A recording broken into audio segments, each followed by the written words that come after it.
I didn't come here to speak about policies. I came to speak of pain, and the promise born from it. That sentence, quiet, almost whispered, changed everything. It didn't come from a global superpower or a famous economist.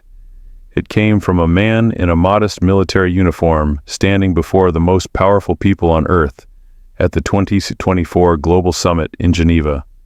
Captain Ibrahim Traoré, president of Burkina Faso, wasn't even on the official list of speakers. Yet within minutes, the entire room fell silent. Barack Obama, known for his composure and eloquence, sat frozen eyes, glossy hand covering his mouth. Reporters stopped typing. Cameras zoomed in. Something extraordinary was happening. This is not just another summit story. It's the story of how a forgotten leader from a forgotten nation gave the world something it didn't know. It was missing the raw truth. No statistics, no slogans, just heartbreak, honesty, and a call to remember what it means to feel. Before this day was over, a speech no one expected would go viral. A girl's letter would awaken millions, and a summit once designed for policy would become a movement driven by compassion. At first, no one expected him to speak. Ibrahim Traoré sat quietly among the crowd, eyes fixed on the stage. The summit was scripted, carefully timed speeches, rehearsed applause.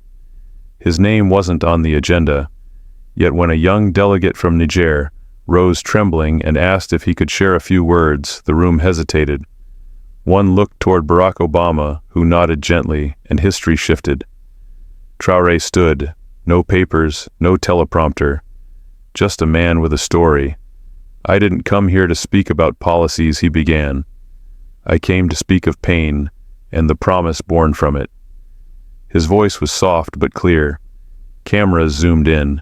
Translators paused.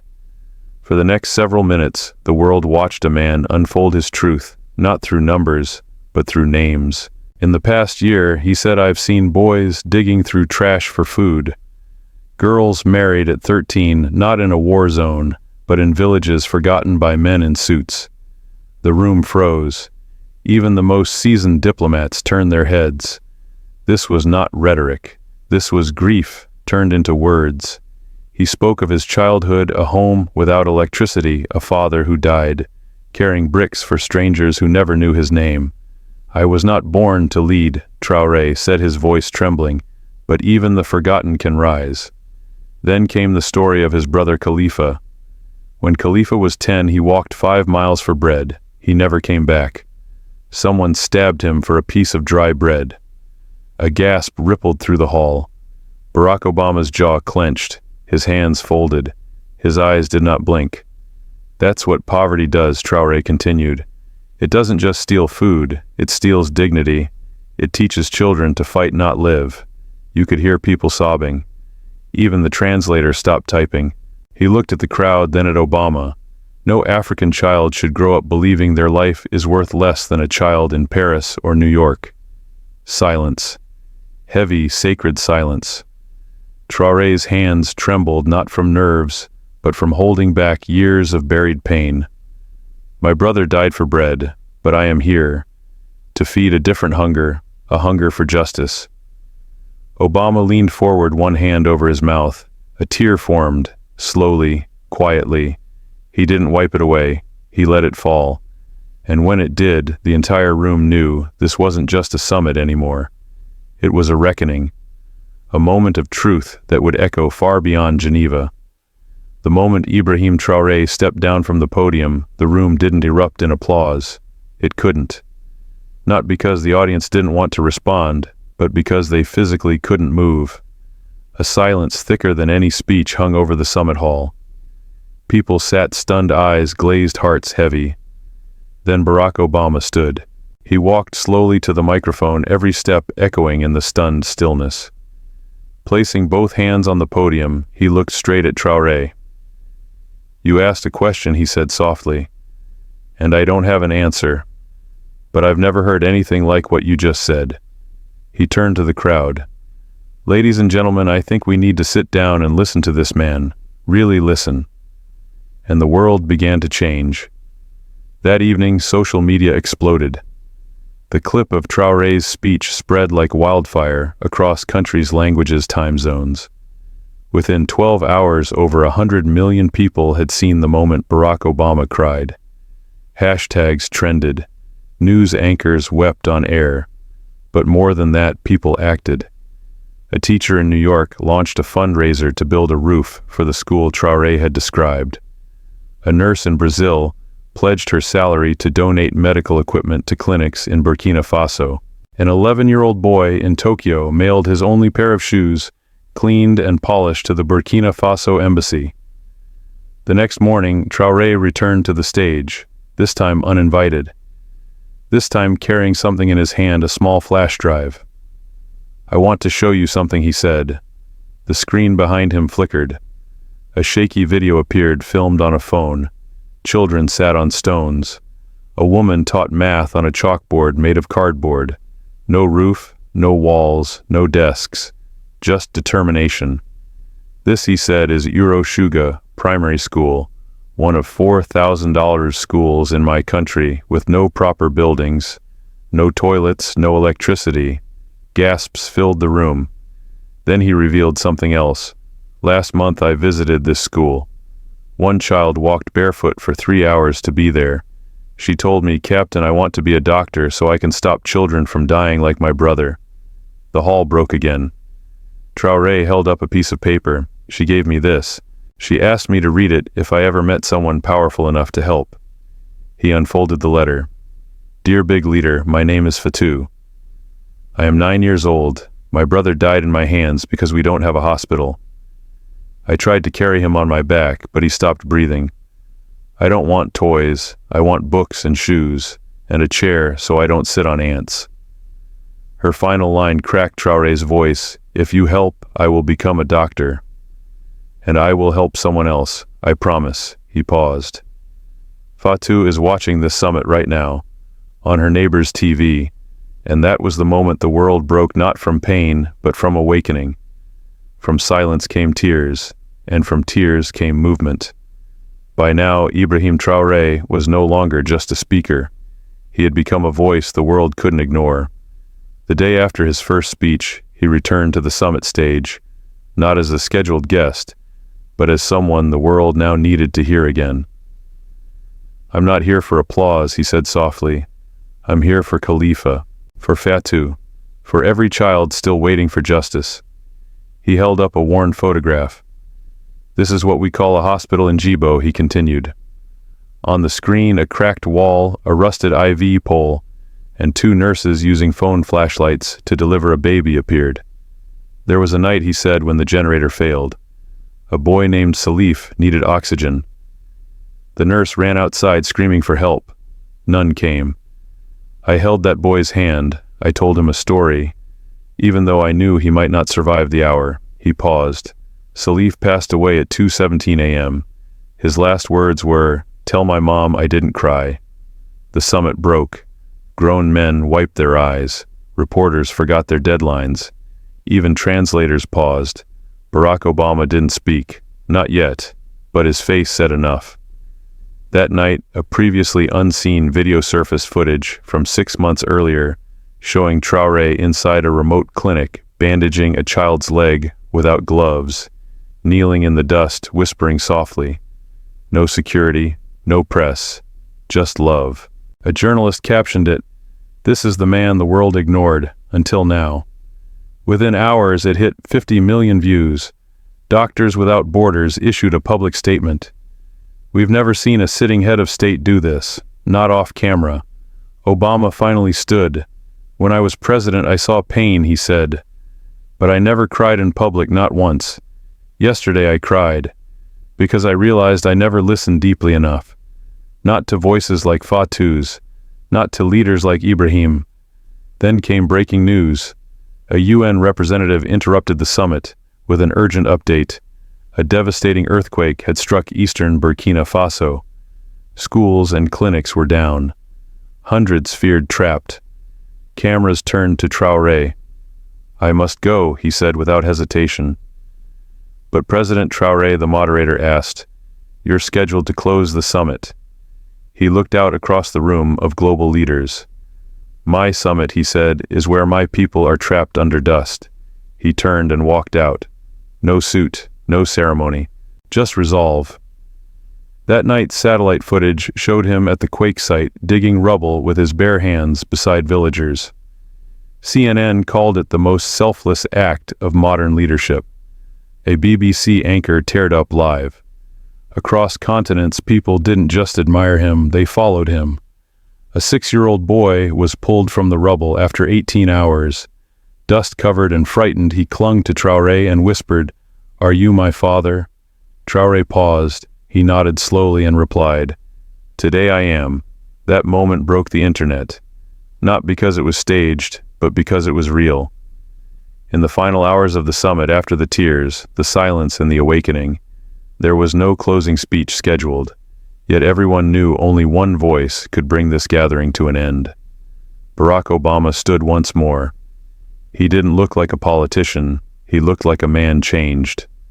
This wasn't on the schedule, he began, but after what we've witnessed, we all need to say something. He turned to Ibrahim Traoré. When you first spoke, you told us that power isn't about speaking over people. It's the courage to kneel beside them. You said a president's job isn't to be clapped for, but to be cried on. Then Obama quoted Traoré's words from earlier. We are not leaders because we are smart. We are leaders because someone believed we wouldn't leave when it got ugly. By the time he finished, Obama's eyes were red. No applause followed. Just the steady sound of people rising to their feet one by one, until the entire hall stood in silence, in unity. They didn't just applaud Traoré, they lined up to hug him. Back in Burkina Faso, there were no fireworks, no red carpets, just villagers waiting with candles singing softly under the stars. Traoré didn't make a speech. He walked through the crowd, hugging mothers, blessing children, pressing his forehead to the elders silently. When he finally spoke, he held the smallest microphone and said, "I didn't go to the summit to speak. I went to remind the world that the forgotten still feel, still bleed, still dream." He paused, then added, "If I've done anything worth remembering, let it be this, that I never left my people when they needed me most." That night, for the first time, a world summit was rebroadcast in 63 languages. People cried in classrooms, on buses and boardrooms, not because it was sad, but because it was true. And now it's your turn. If this story touched you, if it reminded you that leadership isn't about fame but about love, leave a comment below. Tell us what part moved you the most. Like this video if you believe compassion is the highest form of power. Subscribe because there are more true stories the world needs to hear about real leaders who never needed a spotlight to change everything. Let's make the world feel again. Let's make it human again. I was born in a small village in West Africa where the rain determined our meals, and children's laughter echoed from dusty roads, not polished playgrounds. I grew up with the beat of drums at sunset, my grandmother's bedtime stories about ancient kings and warriors and tales of bravery woven into the hardships of everyday life. But I also grew up with silence. Silence in hospitals with no medicine. Silence in schools with no roofs. And the heartbreaking silence that follows the loss of a child to something as preventable as hunger or malaria. I love Africa. I love the resilience of our people, the way we dance in the rain, the way we survive even when forgotten. But I've also been angry. Angry at our governments, angry at the world, angry at how often our pain is met with pity rather than action. So many times I've asked myself, does anyone truly listen to us? Does anyone care when a child dies in Burkina Faso because a billion-dollar aid project never left the boardroom? And then I heard about Ibrahim Traoré, not from a major newspaper, not from a breaking news broadcast, but from a video that spread online like a whisper becoming a storm. It was raw, unfiltered, and powerful. No soundtrack, no dramatic lighting. Just a man in a plain military uniform standing before the most powerful leaders in the world speaking truth. He didn't scream, he didn't demand. He simply told the story of his life, and in doing so, he told mine too. He spoke about his brother Khalifa, who walked miles just to find bread and never came back. He spoke of girls forced into marriage to survive. He spoke of how poverty doesn't just steal food, it steals dignity, it teaches children to fight, not to dream. And then he said something I'll never forget. No African child should grow up believing their life is cheaper than a child in Paris or New York. That line hit me like thunder, because I've felt that. Every African has in one form or another. Whether it's the way global media ignores our tragedies, or how foreign aid often comes with chains instead of help. We are not statistics. We are not charity projects. We are people with names, graves, and memories. And for the first time, someone stood up and said it in a place where the world had to listen. When I saw Barack Obama cry, I didn't feel triumph. I felt a crack in something deep and cold, something long frozen in the hearts of those who have long ignored our pain. But more importantly, I felt something awaken in myself. Hope. Hope because Traore didn't just make people feel, he made them act. A teacher in the US raised money for a roof for Fatu's school. A nurse in Brazil sent her paycheck to a clinic in Burkina Faso. An 11-year-old in Japan mailed his only pair of shoes to the embassy. These weren't political moves, they were human ones. But what moved me even more than his speeches was what he did after the cameras stopped rolling. When an earthquake struck eastern Burkina Faso, Traore didn't send a spokesperson. He didn't tweet condolences. He left the summit, left the applause, the global stage, and went straight to the rubble. And there, wearing no suit, no medals, he dug through debris with his bare hands.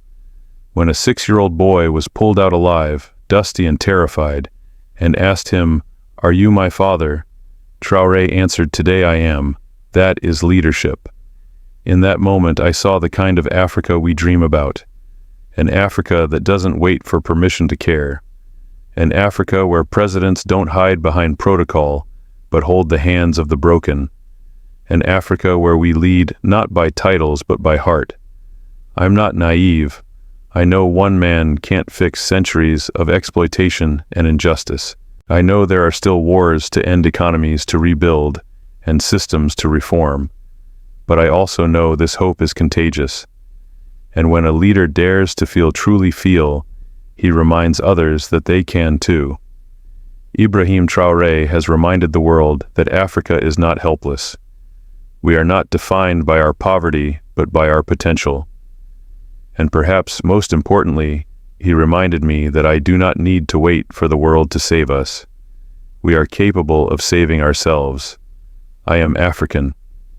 And for the first time in a long time, I believe our story is changing, not because the world is finally looking at us, but because we're standing tall and telling it ourselves. We, the children of Africa, have been taught resilience. We've learned to build joy from scarcity, to create music from struggle, to find unity in pain.